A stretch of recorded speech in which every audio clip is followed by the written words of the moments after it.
for Malaysia. This is Airtime with Ronney Klassen. Deadline 17 November 2017, and welcome to yet another segment with me. The 14th general election is fast approaching, and make no mistake, it's poised to unveil the toughest election with the most number of political parties contesting in the political history in Sabah. When is the elusive date of GE14? That's the question most Malaysians from all walks of life have been asking.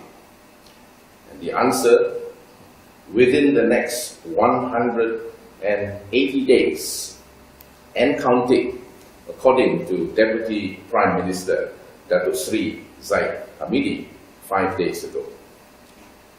In the 13th general election, the opposition in Sabah created an impressive impact, winning 12 state and 3 parliamentary seats in Sabah.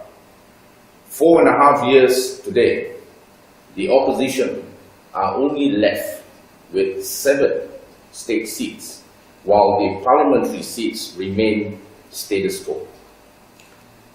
Yet, not all is well within the opposition.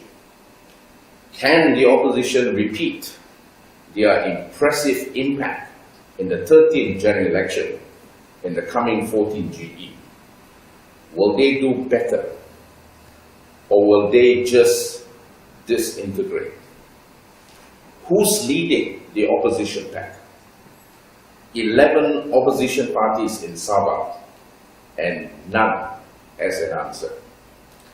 With me this morning to talk about the political ambience in Sabah is the president of newly formed Parti Kerjasama Anak Negeri, Yang Berbahagia Datuk Herinus Amin, as well as the elected State Assemblyman for Kepahyang, Yang Berhormat Dr. Edwin Bosi.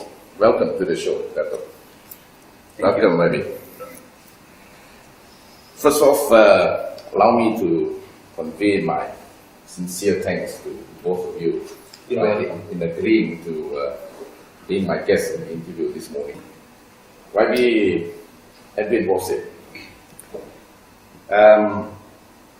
you stood as a Parti Keadilan Rakyat, or PKR in short, candidate in the parliamentary seat of Penampang, right, in the 12th general election, right, which you actually very, very narrowly only lost to Tan Sri Penetempok. Right. You subsequently left PKR, right, and joined DAP. In the 13th general election, you contested the state seat of Kepahyang under a DAP platform, and I must say convincingly winning the seat, right, by beating the MCA incumbent at the time, Dato' Edward Bosi. Now, in the last 1.5 years, you have had some turbulences in DAP. Due to inconceivable differences. Yet, last year, you accepted the position as DAP's Deputy State Liaison Chief. You, however, officially left DAP in August this year, right, and joined Anak Negeri on the 2nd of November, which happens to be my birthday as well. And currently you are the chief. And currently you are the chief branch coordinator of Penampang. Okay. Now, tell us, YB, what are your hopes, your aspirations, right? And what are you capable of doing as an Anak Negeri candidate that you could not do when you were in DAP in the coming 14 GE? Yeah, thank you, Ronney. And thank you for saying something nice. I think the first question is why did I accept the deputy president?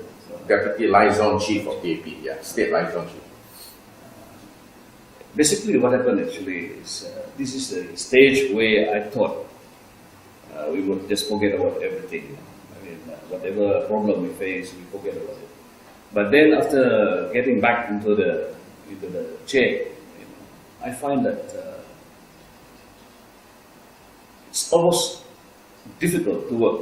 To work with somebody that you have lots of doubts. When you say somebody, you're referring to the chairman. To the chairman, yeah. And by accepting the position, actually, is through the the advice and lots of talks from my comrades, asking me to consider that position, and I did. But then it is a disappointment. After a while, things doesn't seem to be working the way that I like it. And I'm very particular about leadership. And when you have doubts about your leadership, you tend to ask yourself, are you ready to, fight it out and destroy the party? Or are you willing to just get out, and say, leave the party alone and move to your next, to the next, which I did. After basically, meeting Dr. Hendrenas years back, he was talking about the new party, the new vision, whatever, especially for the anak negeri community. So I was attracted to that. So that is why I decided. I said, I have no doubt about his leadership. That is why I told Edwin Bosi, I said, yes, I'll join you. Without any condition. Just the leadership is there that I respect and I trust. Okay, that's very important. And then after that, I noticed that most of these people that are joining him are not just, they were called greenhorns, And I said, look, they are successful academicians, they are lecturers at the universities, and they're good businessmen, I see their qualities are different, miles apart from the others. That's why I said, I'm so happy to be accepted actually by Parti Anak Negeri. Now, what can I do as an Anak Negeri assemblyman? Look at this way. When we join politics, we want to be in the government. Because we believe that in the government we can do a lot of things. And I know I want to do a lot of things. Unfortunately, although I won convincingly, but the party lost, so I have to sit as opposition, which I find very difficult. There's no allocation as compared to states like Penang or Selangor, where they were given some. We don't get anything. We don't get an office. We don't have a research assistants. Basically, they're trying to kill it. Yes. To finish you off and say, hey, you better join Barisan Nasional. But I didn't. And the same thing happens now is, as an Anak Negeri assemblyman and also an opposition, I will continue what I do best as an opposition. I will be, what people say, check and balance. I go to the Dewan Anak Negeri, I go to the State Assembly, I speak my mind out. I speak about the injustice. I speak about, the MSCC3. I even asked for the select committee. I said this is the venue that we should talk about it, and they rejected it. I talk about religion. I said no. I talk about freedom of religion in the State Assembly. I talk about enhancement of the native, community. All this I bring them, So I'll continue to do it. And when I see Anak Negeri, which the aim and objectives are so confined mostly to to defend and what call protect and preserve this native, native or Anak Negeri, what they call culture and traditions and the exploration of the native. And not forgetting about other nation. They still consider, they still think about other nation. That's why it attracted me. One question now, Webby. When you say Anak Negeri, right? I have to assume that you are implying the KDM in Sabah. Not necessarily. Not necessarily. Yeah. In fact, to me, for me, Anak Negeri means when you say the KDM, it's not enough. Even the Pajaus are native. If you look at the definition of a native, it's all there. you know. And today, I'm so excited by Anak Negeri because they even say we want to embrace the Chinese into Anak Negeri. And I get excited about it because it's exactly that I'm looking for, how to unite our people in Sabah. You haven't answered this question of mine, Wadi. What are your hopes, your aspirations, and what are you capable of doing as an Anak Negeri candidate that you could not do when you were in DAP? You see, Ronney, as I said just now, as long as I win, but the party doesn't win, it is going to be back to square one as an opposition. And I know exactly what to do as an opposition. But I am more pessimistic this time. Or rather optimistic. Sorry, optimistic about the whole thing. That there is an opportunity that there will be a change of government in Sabah. In the coming OTG. And in that case, Ronney, when we form the government, and I will be part of the government, you will see what we can do. There are a lot of things we can do when you're in the government. As I said, in the opposition, it's very difficult. Yeah, you can shout and shout, but sometimes, that's right, yeah. I do believe that the government are watching and hearing us, and they try to mitigate a little bit here, a little bit. It doesn't look like they are actually listening to the opposition, but they do. I noticed that when I speak something, they responded positively sometimes, But as I said, it would be much easier for me to operate as a government lawmaker, I think it's a level of political maturity in the state assembly. All right, when you ask questions, or you question, or you check and balance in as far as the government is concerned, questions that are matured questions, rather than questions thrown at the government which has got no basis and no relevance. Okay, and then also, if you are assemblyman, is it our job to actually go to the ground, look at the drains, things like that? That's DAP's trademark. But looking at it, it is basically the government's job. They have been paid for it. The people have been employed for that. So I think a very caring and very responsible government will ensure that the agencies actually handle all these things, manage all these things, and the government's job is basically to provide enough funding for them to do this job. Now you have three DAP state assemblymen, all right, who have left DAP. One of which is yourself, all right, followed by Jun Swong and Hugh King Chew. Yes. All right, and only Hugh King Chew has gone to Barisan Nasional, leaving yourself and Jun Swong in the opposition. Your thoughts on that, Wadi? Well, at least I've served almost a full term as a DAP.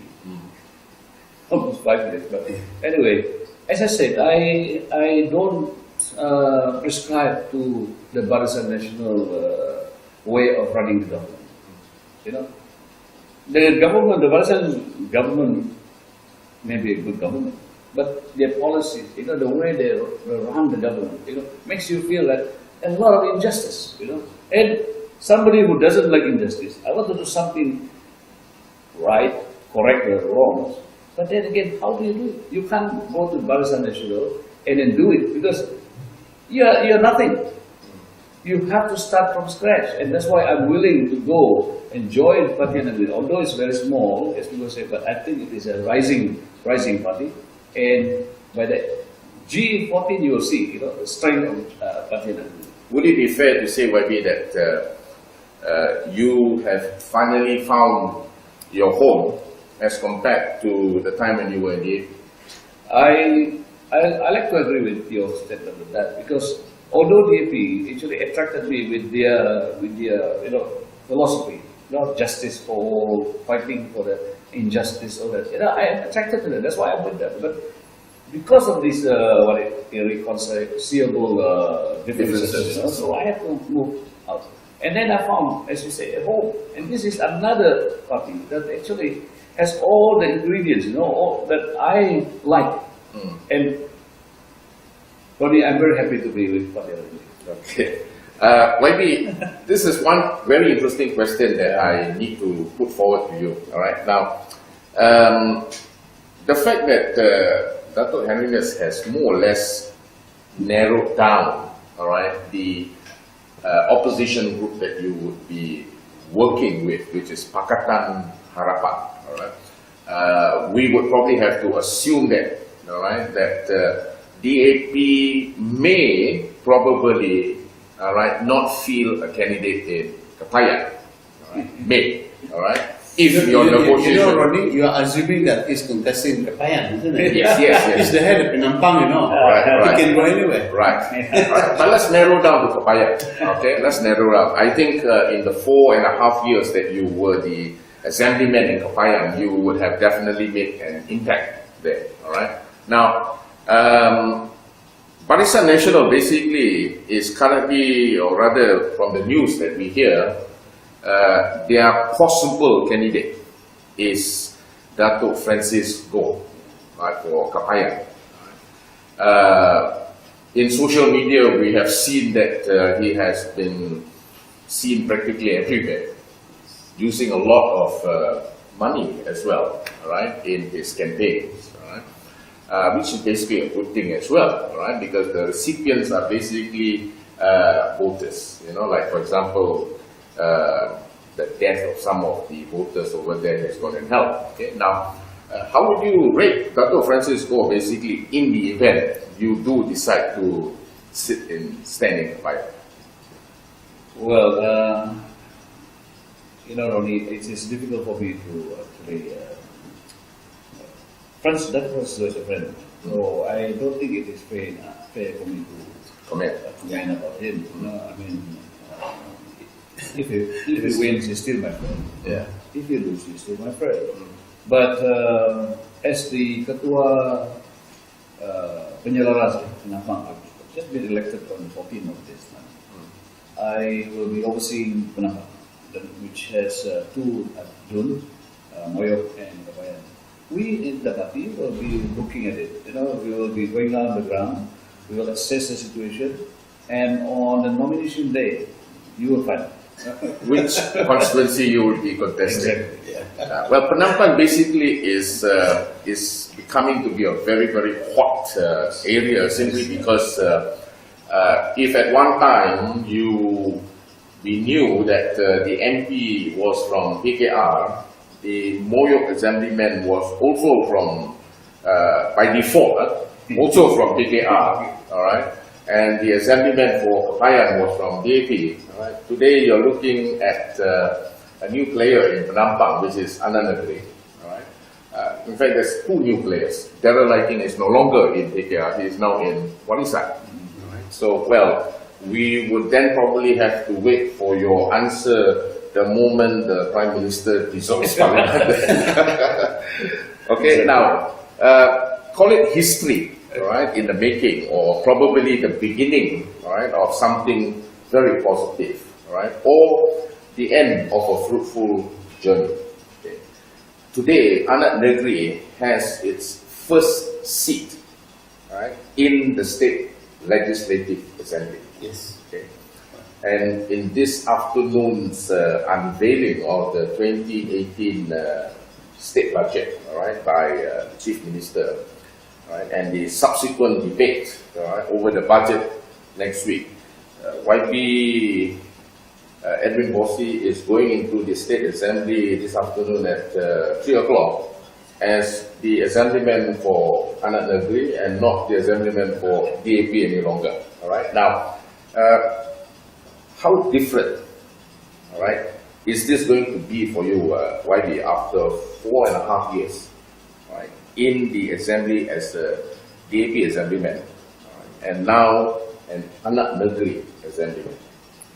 You see, Ronney, I don't think there is any difference because I'm still the opposition, and the opposition, and I said DAP and Anak Negeri share a lot of similarities in terms of objectives. Yes. And what I'm going to raise in the Dewan Anak Negeri is basically issues that very close to my heart, close to our community's feelings and needs, and it's the same thing. As long as I'm in the opposition, it will be the same. But I have actually officially written to the secretary of the Dewan Anak Negeri to accord me what you call Different show state. of respect that I will not be a DAP assemblyman on that day. I will be anak negeri assemblyman. Yeah, of course, yeah, of course. So because they will be arranging the seating and things like that. So that's Will why you know where will you be sitting? I will not at this moment, but as I said, I already informed them that I will be anak negeri assemblyman. Would you be any less comfortable if you are seated beside your former comrade, which is actually only one left in DAP, which is Chan Fong Hin? In fact, I have no problem with that. As I said, it's between me and the chairman, and I have forgiven forget about the past, forgiven about the problems, and coming back to the old story, return back to the party, but then suddenly you still cannot move, So I have to make a decision, and I think I have to look at my community. Basically, it is my community that actually wants me, urge me, to continue to speak for them. This is just my feeling. I want the community wants somebody to speak for them. That is why when I handed over my membership form to Dr. Edwin before the statue of Dr. Peter. Okay. Thank you very much for being with me this morning. Thank you very much. Thank you. Thank you very much, Edwin. That was the president of Parti Kerjasama Anak Negeri, Dato' Heridas Amit, as well as Yang Berhormat Dr. Edwin Bosi, the current sitting assemblyman of the constituency of Kepahyang. We wish them all the best in their endeavors in the coming 14th general election. This is Ronney Klassen signing off till I see you again. Goodbye.